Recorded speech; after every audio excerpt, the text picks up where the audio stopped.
Page 147, item 12. Welcome Calvin, Deborah and Peter.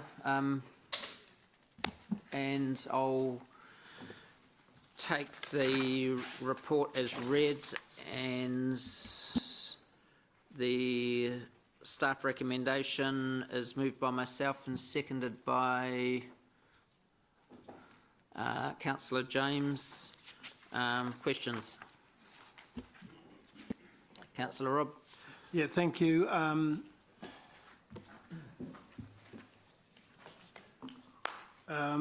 just looking down my questions here to pick out the ones that I think are the most important.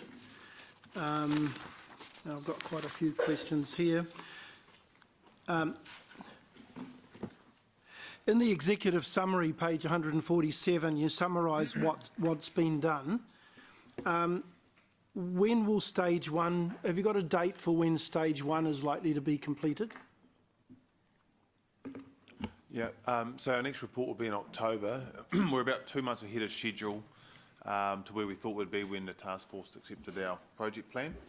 And then because of that speed, we're also looking at bringing the stage two piece, which is the customer journey mapping in line with some other work, so we can make that happen faster because of the timeframes. Okay. So our next report back to you, so that stage one work carries right through until we get to a point where we can make the recommendations, and we'll bring stage two forward and have it in parallel. Okay, so do you think in terms of where you've got to and where you think you're headed, are there likely to be significant outcomes? And I'm asking this question because already around this table there's sort of been comments that we're sort of struggling to find anything that is of major concern. Yep. So I think the point to make that I would make is that the task force and the proposal that was put forward by Mayor and then voted by Council to go forward and the task force adopted very much took an evidential base. So if we were looking at rules and methods, we wanted to take what obviously is a very large document and quite complex and pull it down to where is the evidence that people want us to focus into, so we can look at the rules and methods with evidence and examples so we can get the best bang for our buck, if you like. Mm-hmm. So that process that we've added to includes the data analysis work, the stakeholder interviews, the interviews with mayors. So we're at that still gathering stage to then try and narrow it down. But you see the recommendations or things that we've found already, preliminary recommendations on point 21 on page 149.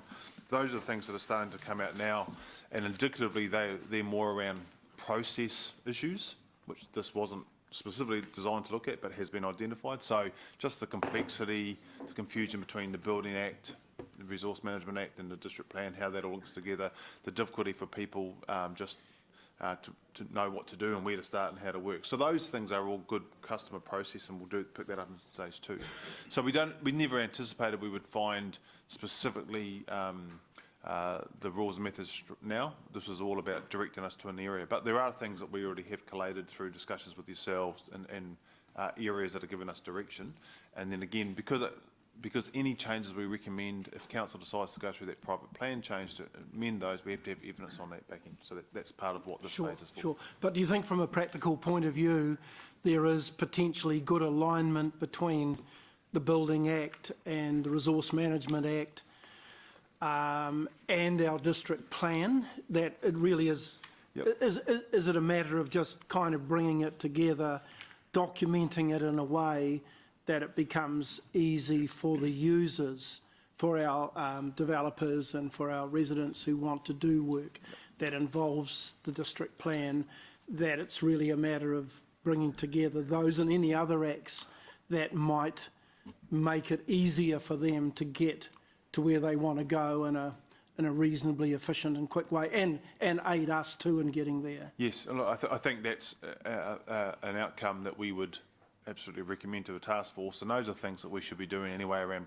process and working with customers and clients. Yep. And the interesting thing is the data shows us that there's actually the vast majority, in terms of 75% of consents, go through unhindered without any further information. So it's how do we narrow down the remaining 25% or 13% of building to get to a point where that becomes even smaller, because what we experience is that where you get your complaints and we spend our time working with is that small number of people, and generally, and I think this is something that you've all experienced, they're the smaller or one-off or smaller time, just trying to do a simple process which becomes overly complex.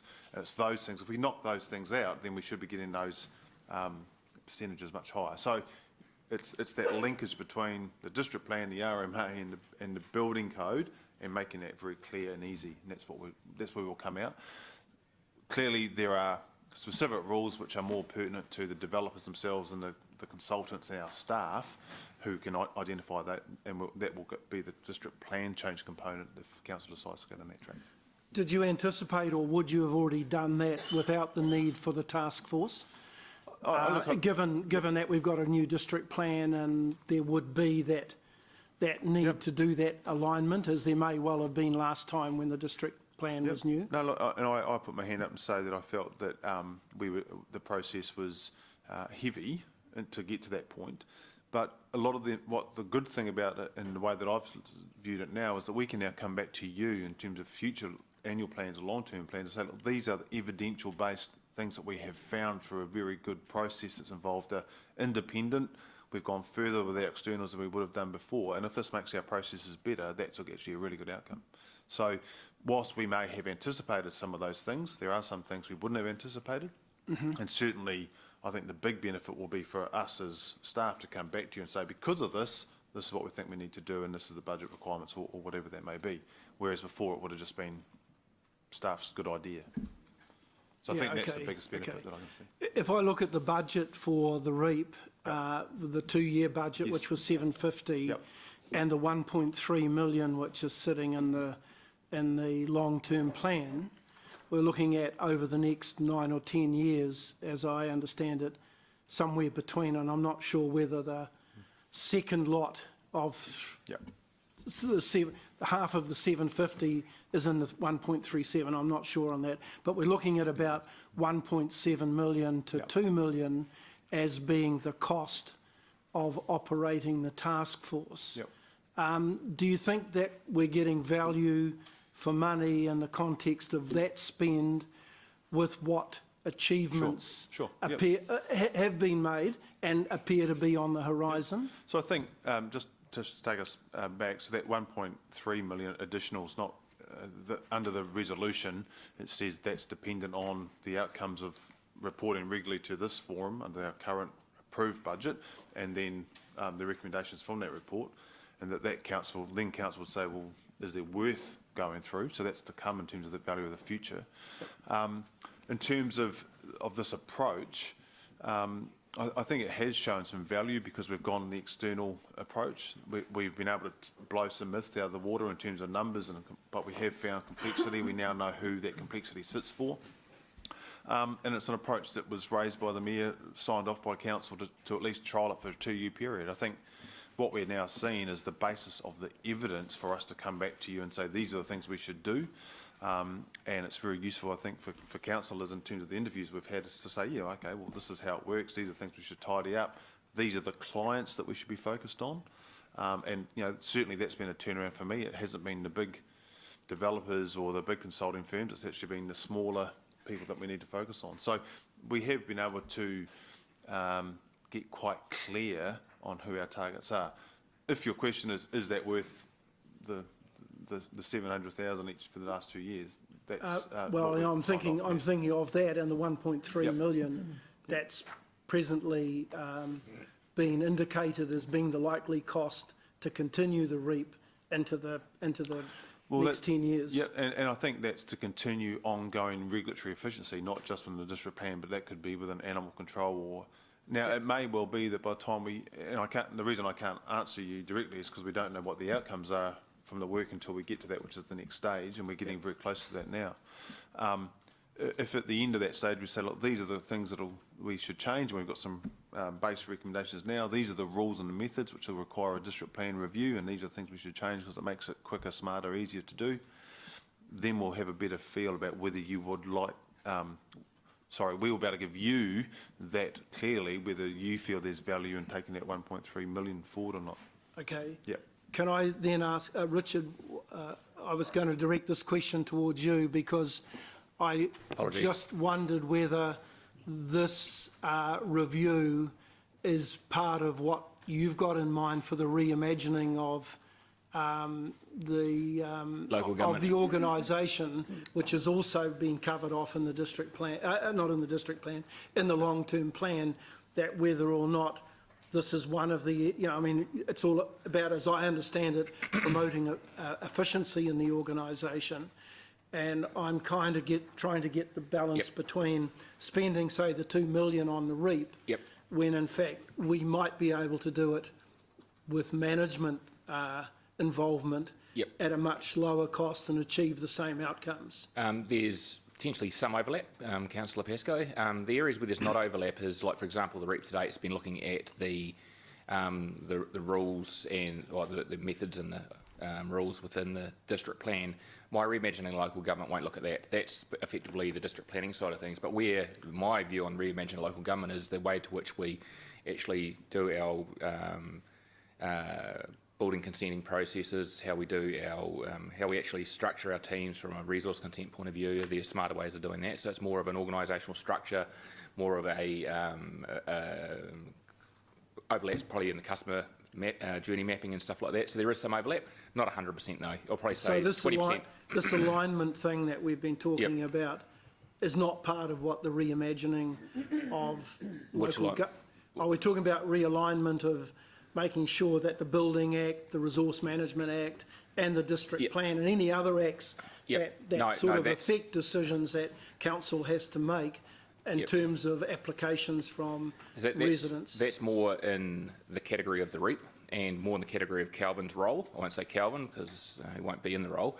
And that probably sits more in an advocacy role and a lobbying role that we're actually doing already with central government, trying to find some smart ways of doing it, like every member of Calvin teams engaged with their equivalent from a central government point of view driving that.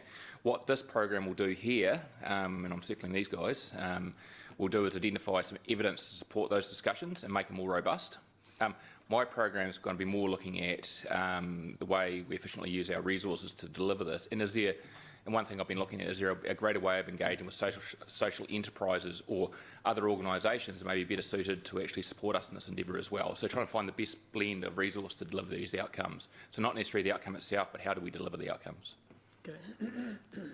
The questionnaire in paragraph 26, that you did a questionnaire out to developers and we had a response of about 10.8%, which to me is quite low. Is that a disappointing response to a situation where we're led to believe that the district plan in some areas is quite unworkable? I would have, you always want more response, don't you?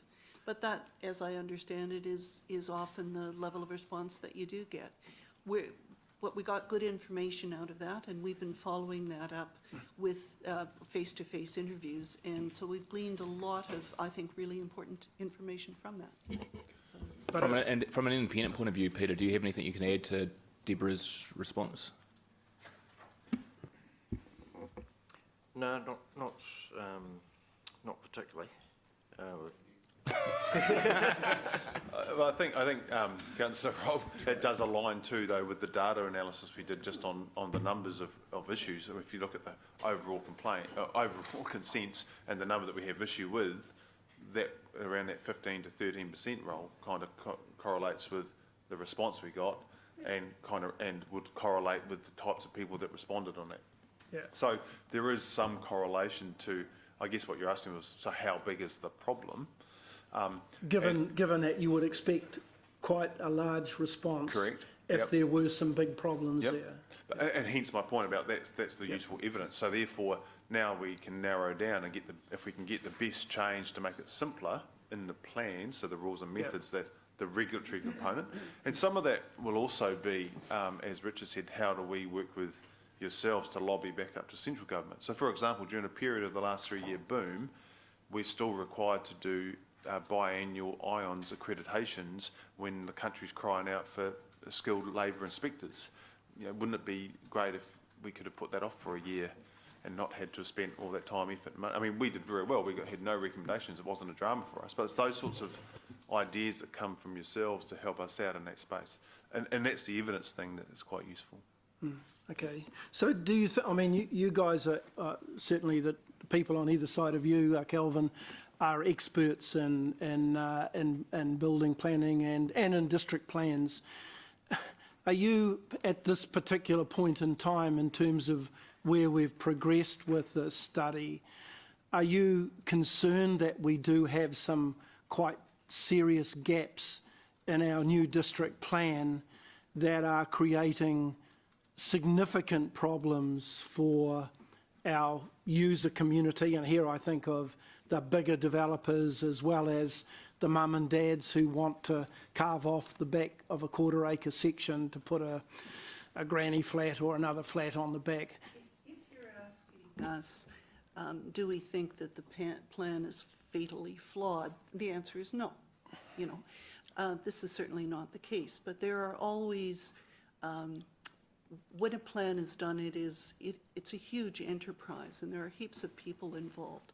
What that means then is maybe provisions don't line up properly, maybe there's double ups, maybe there's ways of doing things simpler. And we are picking up a lot of that sort of thing. Gee, this definition is missing. This would be really useful if we could do that. Is there anything you'd like to add, Peter? Yeah, I think there's a lot of situations, and particularly going back to the low turnout as well, a high proportion of the applications that are done by people who are doing one-off situations. So they get through, they've dealt with the process, they've gone through it, they're never going to do it again. But there are quite a few rules and provisions in the plan that we've found that might trigger somebody to get into a consent process when they may not necessarily need to be there. So by tinkering with the rules or having a look at how they function, you could well save a lot of, particularly those smaller developers, having to go through the consent process.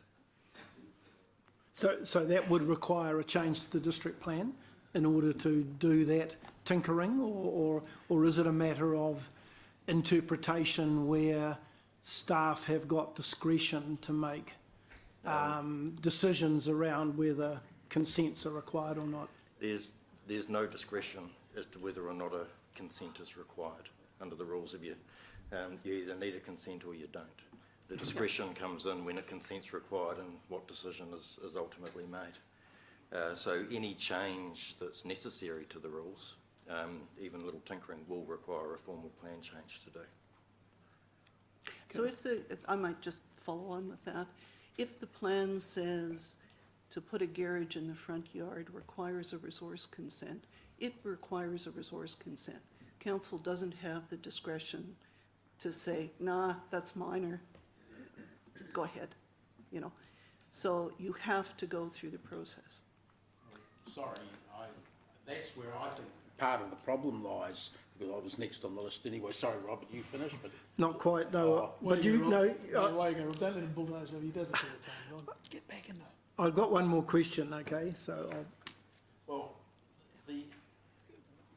that is a... Could I just finish with Rob? Last question, Rob, and then I'll come right back to that point. Signal that I disagree with that answer, and it highlights the problem we've got. Rob? okay, look, the last question is really around costs.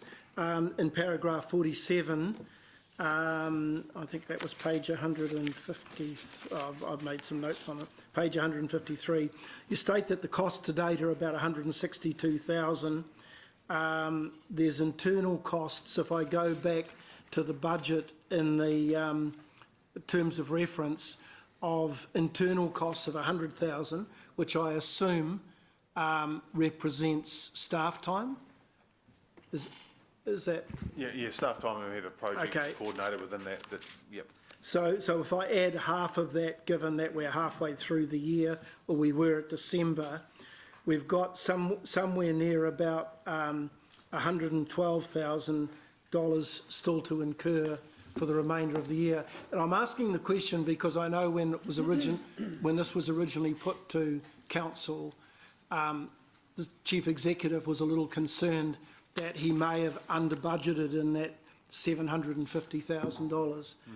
You state generally that we're on target to get there within that budget, and that's where you still are at this particular point in time. And we're 2 months ahead of where we were. Where you thought you might be. So we brought some work forward because, for example, the response rates weren't as great as we thought they would be, so it didn't take as much time. Stakeholder questions we got through a lot quicker. blah, blah, blah. So we brought that forward, but certainly we still think we're able to do the budget within what we've got, because that's the budget we've got. We've got to work towards it. Yeah. Councillor Pesco, one of my concerns that I had from at the beginning of the project was the uncertainty about what we're going to find and how much more work and evidence was going to be required. And also off the back of the district plan that we have in place was probably one of the, it's a very polished district plan in certain respects, but it's done very quickly. And because it was done very quickly, a review like this would probably always be needed just to make sure we crossed our T's and we dotted our I's. And so I just didn't know how much T crossing and I dotting was going to be required as part of that budget. So there was some of that concern was coming out of it, and it's quite good that we're getting to this point and we're actually on target from a budget point of view. Didn't though this district plan start in 2008? So I'm just a little bit wary about your comment that it was done quickly. When you look at our previous district plan processes and the fact that it only went operative last year, it is a... You're talking about how quickly it became operative? Yes, that's correct. Okay, Yep. So it's a massive piece of work that our team put into it, and it's, we just needed to make sure we're testing it through. That's one of the other values of this process, is to make sure it does tie up. T's are crossed and I's are dotted. Okay. All yours, Dave. Thanks. Look, the issue that I take exception to is saying it's black, is the implication that things are black and white, and the example that Deborah gave to back that up highlights the problem for me. Now, with all due respect to the planners here, and people know how much respect I have for the planning industry, this is not personal, but this is a problem we have countrywide with planners, and probably internationally too. It's been highlighted already. Most of the issues, the applications or consents are issued as one-offs. People who'll never come back again. A cynic would suggest they'll never come back after their one experience, actually. And there are people around this table that I've worked with on some of those experiences before who are smiling knowingly at the moment. With your mum and dad that come in to put a garage, using this Deborah's example, a garage at the front, and they absolutely have to get a consent, where is the planning support for those people who would say, look, if you're doing a garage of this nature, you absolutely have to get a consent, but have you thought about a carport or a lean-to attached to the wall that may not need a consent? Where's that sort of support for navigation of our rules? That should be the response, not that it's black and white, that you might have an issue here, but there's some solutions that you should consider over there because it might help you, and it might be easier for you and cheaper for you.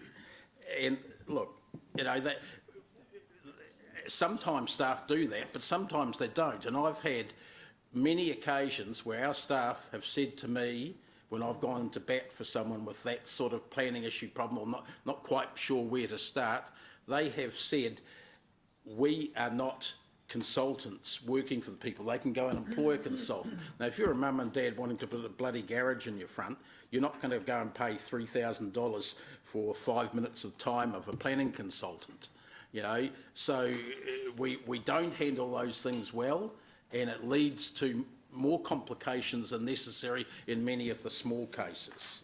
And that's what I'm concerned about. This whole exercise should be finding, as well as finding ways to navigate through the big issues and more streamlined things for the experienced developers, we should be streamlining things for the mums and dads. And I find the planning industry not keen on that. Let's put it that way. No. So we all sitting here nodding. There's two. So we have the pre-application process, which is free, which we offer prior to that. So for the that's for anybody, mums and dads. So that does happen. But your point's quite valid, Dave, in terms of what else can we offer to find a solution to the outcome rather than just do that. And that's part of that customer journey mapping. So what are the things that we should come back to you with and say, look, that actually may require us to have a full-time resource, because at the moment we just schedule around the planners to be down in the room. So one of the other ideas we've come up with is, do we run YouTube type, this is how you do it, these are the processes you need. Plain English forms, and I know Councillor O'Leary's big on that, and we totally agree. How do we just simply include, when you ask for a PS1, what that means is you need this and you can go ahead and get that. You know, like all of those things are absolutely correct. So the part of stage 2 is exactly trying to get to that point. So we wouldn't disagree with that approach. And part of that is trying to get the culture of the people to offer those sort of solutions as well. So you'd agree that there's a need to humanise the planning industry? Humanise regulatory enforcement across, yeah, no, absolutely, no. Seriously, that, you know, while there are complaints from developers and that, I feel they can handle themselves in a way, because they've got the experience. It's the one-offs and the small ones that don't know where to start. Yeah, and I think, look, under Richard's leadership and in my time here, that's certainly been our mantra, that the response of the regulatory part of the business should be in relation to what the customer's trying to do, not the customer trying to respond to the regulation. So we certainly have got that message coming through the organisation. And certainly one of the things we've identified in some of our discussions with the smaller people is that confusion between things like developer contributions and the building consent process and the resource consent process and how that relates. So that alignment needs to be better, because that often creates drama.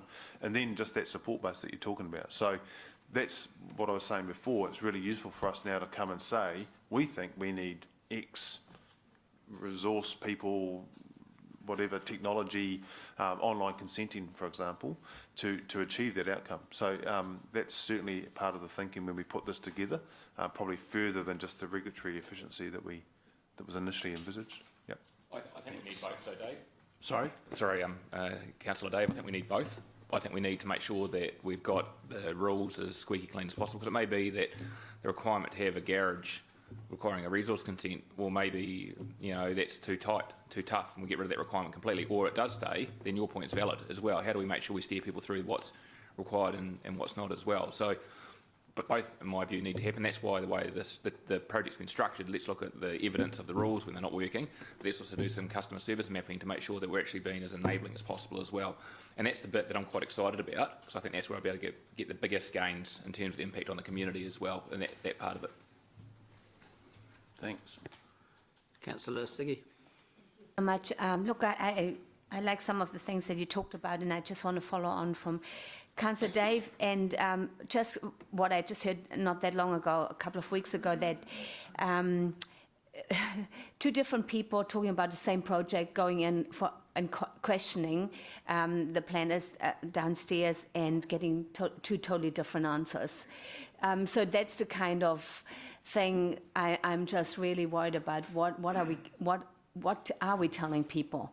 You know, is it is it just because I have a bad hair day, I'll tell them this today, or, you know, I'm not feeling great, so tell them that today. So it's, but I just heard from Richard that the customer service will be looked at, is that right? A lot more, because people want to talk to people, because it's the mind part do not want to go and watch 50,000 YouTube clips to find the right one that they might connect with. They actually want to have a person there talking to them. So that's, I'll let you answer now, Kelvin. No.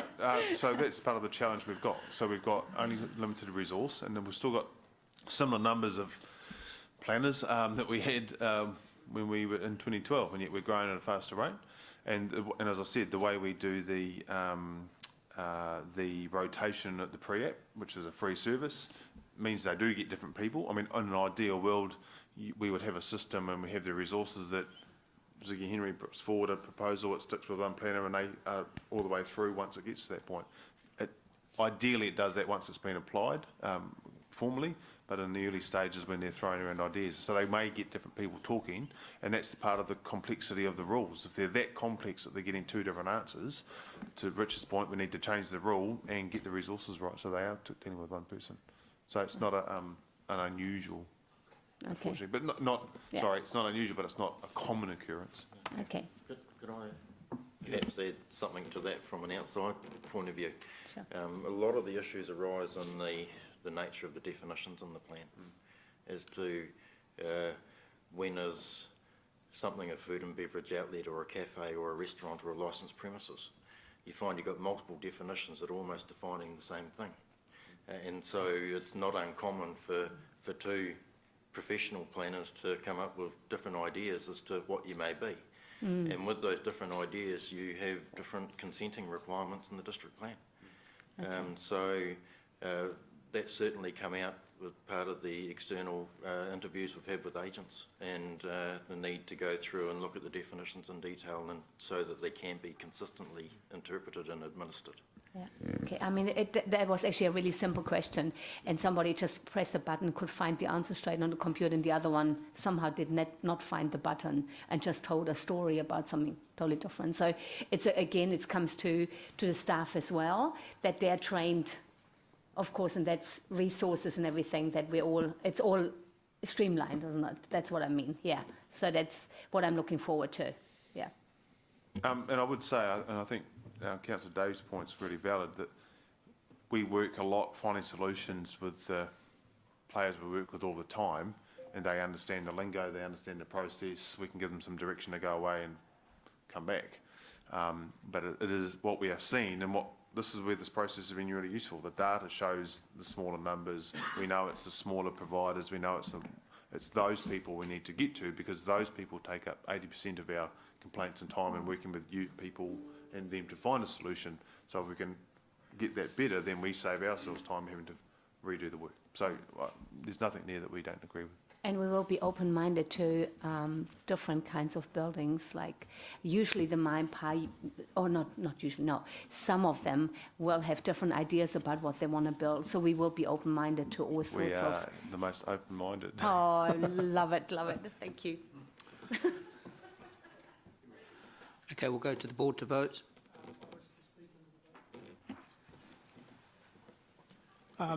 Yeah, look, I'll be supporting the motion, but I do wish to record that from my point of view, the REAP task force is on watch.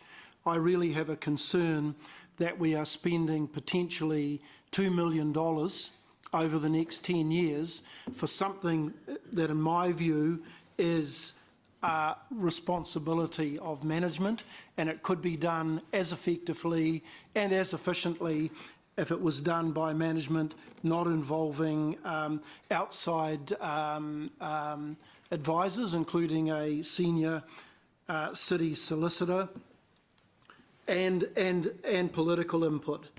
One elected member of the REAP has already said that the task force is having difficulty finding major matters that need attention, but I'm prepared to sit and wait and see how we go through stage 2 to see whether or not there is some effectiveness with this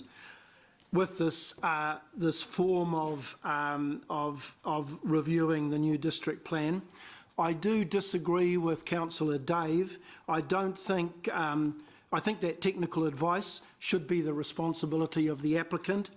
If we have a particular tax problem, nowadays you don't go to the tax department and ask for advice. You usually go and talk to a tax practitioner. If you had a land issue, you don't go to the Land Transfer Office to talk about a land issue or a boundary issue that you might have. You generally consult with a suitably qualified solicitor. So I think if we continue to provide advice to applicants of a quite technical nature, then as a regulator we do face a real risk that advice from this organisation could be expensive if there are subsequent claims made against us. So I think that that from my point of view, the REAP committee is on watch, and but I would welcome to see what comes about as we move into phase 2. Thank you. Councillor Paula. Thank you. I just want to say that when I had some concern, I'm not on the group, but I do attend it, and I had some concerns in the beginning because these reviews can get really large and take a lot of resource away from making the improvements you intend to make. But I have to say, and I've always held the view that is it always a fault in the district plan, or is it the interpretation of the district plan? Is it the understanding of the community about how to interpret and work within the district plan? And of course that's complicated even more so when you put the Resource Management Act into it, which is where some of the big players are when they've got multiple consents, some with the regional council and some with the city council. But the list of preliminary recommendations gave me some heart, I suppose, that we could make some improvements at the low end of cost without having to go through a very expensive change of the district plan, on which the ink is only just dry, and I've said that from the beginning. So I am pleased to see that list, because I think that some of those things can be implemented quite quickly, and as I say, at the lower end of the cost, and that might be enough improvement for the short, medium term. So, yep, you know, I agreed before to let it run a little bit longer to see what we can get in that space, and I'll stick with that. So I will vote for it. I'm just flagging that, you know, it's got to continue to deliver cost-effective solutions, not in favour of a multi-million review of a plan. Okay, I'll just talk to this before we vote. This isn't about the costs inside this organisation. This is the costs to our whole city. And the cost to our city on this are probably millions and tens of millions of dollars a year, actually, of consultants, of planners arguing with planners on interpretation, on whether a rule should have been there in the first place. In yesterday's briefing, it came up about sinks and how you're not allowed to put a second sink in a house, and that you can't even apply for a second sink because it's not going to get through unless you cut it off and make it a totally separate granny flat in your home, and many, many more such things. And I'm not attacking the plan. What I'm saying is that this is about streamlining what we've got and making it work better and saving this city that we live in, the overall economy, tens of millions of dollars a year. And that's our job as council, to make things streamlined and make things work as well as we can. And when things can be done as of right, they should be able to be done as of right. Basic things, they shouldn't have to come up and apply for a consent. And that's what this team's doing. So it's not the cost to this council, it's a cost to this whole economy. And that's what this is all about. So stop fighting for yourselves and fighting for what's in it for you and your budget and your council. This is about what we do as holding a monopoly on this for our city and making it work in a smooth, efficient and a streamlined way. That's what we're asking this team to do. And that's why we've got outsiders on it who are involved in this industry, know how it works and know the frustrations of dealing with this plan. And either way, Rob's right, either way, whether there was a budget set aside for this or it was staff, it still had to be done. This is a brand new plan, and of course there's things that aren't dead right about it, and there's things that are going to be ironed out and smoothed out. And that's a part of what this is picking up as well. This should be the easiest city in New Zealand to do business in. And this is our major document for this council. We'll go to the board to vote.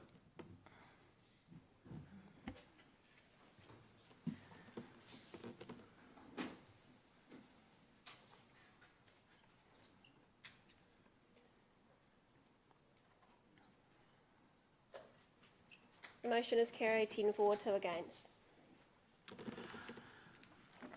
Thank you, Peter. Thank you, Deborah.